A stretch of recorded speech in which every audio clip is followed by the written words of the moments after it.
I love being in business, but I'm gonna be honest, this is one of those days where I'm thoroughly annoyed. This is the classic scenario of what makes being in business not a lot of fun. Let's get started. Hello and welcome to No Boss TV. Today I want to talk about time wasters and opportunists and the ways that you can protect your business from these pretend customers. I've been in business for a long time, and one thing that still surprises me is how often I run into people pretending to be customers, but really they're just opportunists. And if you're a new entrepreneur, or even if you've been in business for a while and haven't figured out this how to identify these type of people, haven't let me ease your mind first by saying the customer is not always right. You've probably heard me say that all money ain't good money. But here's the thing. This type of person, this type of pretend customer will waste your time. They're looking for something for free. So they're not even trying to give you money.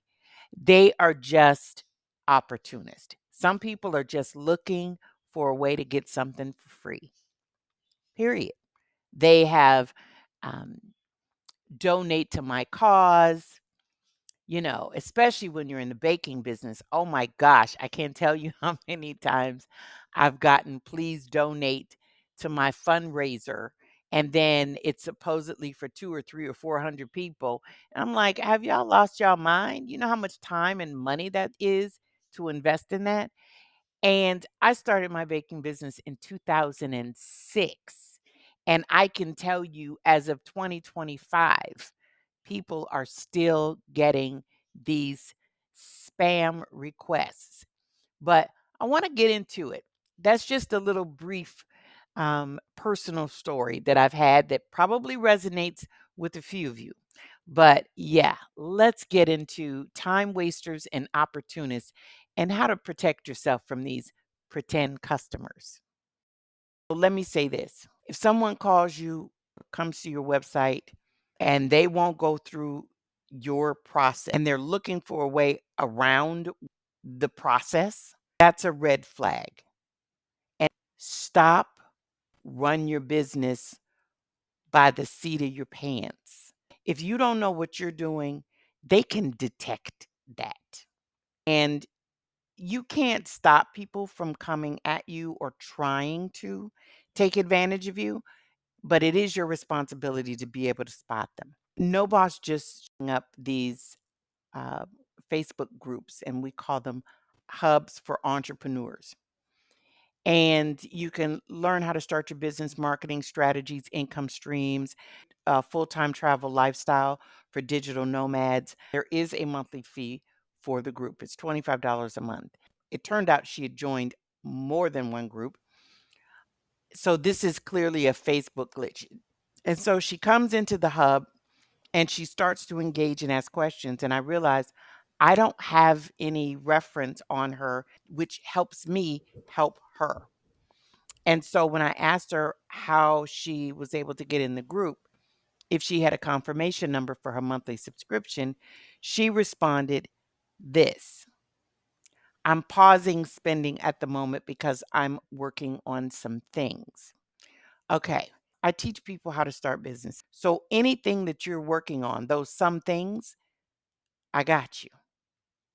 I'm immediately annoyed. So this is what I said to her in response.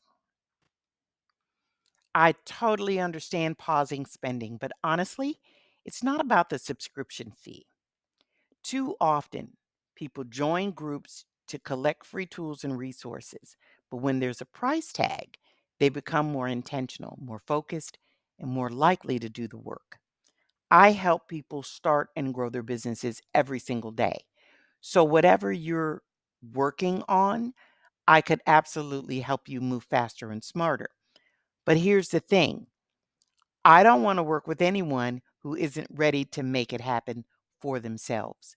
Your message is kind of like telling an Uber driver you're not ready to get in the car because you're still trying to figure out how to get where you're going. Now, I want you to succeed. I often help entrepreneurs pro bono, but only the ones who show that they're go getters. Now, if that's you, I got you. If not, I wish you the best and hope we cross paths when you're ready to roll. You're telling me that you were trying to get in for free on my services because you're working on the thing that you need from me. And there are only a few things in business that genuinely offend me, and this is one of them. So here's the thing, if you're a new entrepreneur, or even if you've been in business for a while, how do you fix this? How do you combat this? Well, you've got to be clear on who you are. Policies and procedures are critical for your business. It's not just for big business.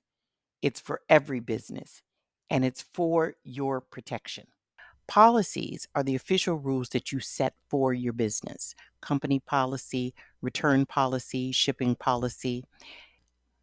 Procedures is the step-by-step processes that enforces those policies. And then when it comes to boundaries, a boundary is personal and professional limits you establish to protect your time and energy from those opportunists. Fake customers and opportunists are not just annoying. They are a threat to your business. Without clear policy, procedures, and a solid online presence, you're leaving the door wide open for them to take advantage. If you're serious about protecting your business, start with the essentials. Set up your policies. You can do it yourself with NOBOSS workshops. Workshop 3, in there, we cover policies and procedures, how to establish policies and procedures for your business. You can get live help, live Q&A, networking, and even more information out of both Hub 1 and Hub 2. Setting up your business. Now you can lock in your procedures so you're not scrambling when issues arrive. In fact, this will eliminate you even having to deal with these types of issues. Get the right tools in place and protect what you're building.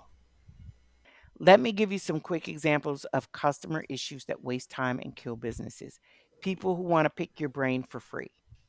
Freebie hunters never plan to pay. Discount beggars, always looking for a hookup, something extra. Price hagglers. Generally, you have a fixed price for things. Now, if you're in certain industries, you may do estimates and quotes. Or you say, I'm going to give you a quote. Your responsibility is to first ask them what their budget is. That way, there is no room to haggle. Energy vampires who never implement, they only drain. Entrepreneurs are generally go getters. I have literally talked to entrepreneurs and about the steps they need to take. And while I'm explaining the step, they're actually doing it. By the time I'm ready to move on to the next step, so are they. Those are go getters. Now, you're not here to babysit opportunists. You're here to build your business. So what I've done is to help you identify these type of time wasters and opportunists. I put together a deadbeat detox checklist to help you spot these people, know what to say, when to walk away, and how to protect your pricing and your peace. And if you don't get this right, trust me, it will drain your energy, your money, and your momentum. So before you know it, your business is crawling instead of thriving. So make sure that your systems are tight. Make sure your policies are clear. That's why you need a website or a place to house your business and do transactions. Because one paying committed customer is worth more than 100 time wasters that say they're going to do something and never do. Protect your business, protect your energy, protect your dream. And if you want this checklist, type detox in the comments below and I will send you the link so you can download the Deadbeat Detox Checklist. Thank you for letting me vent, and I will see you in the next video.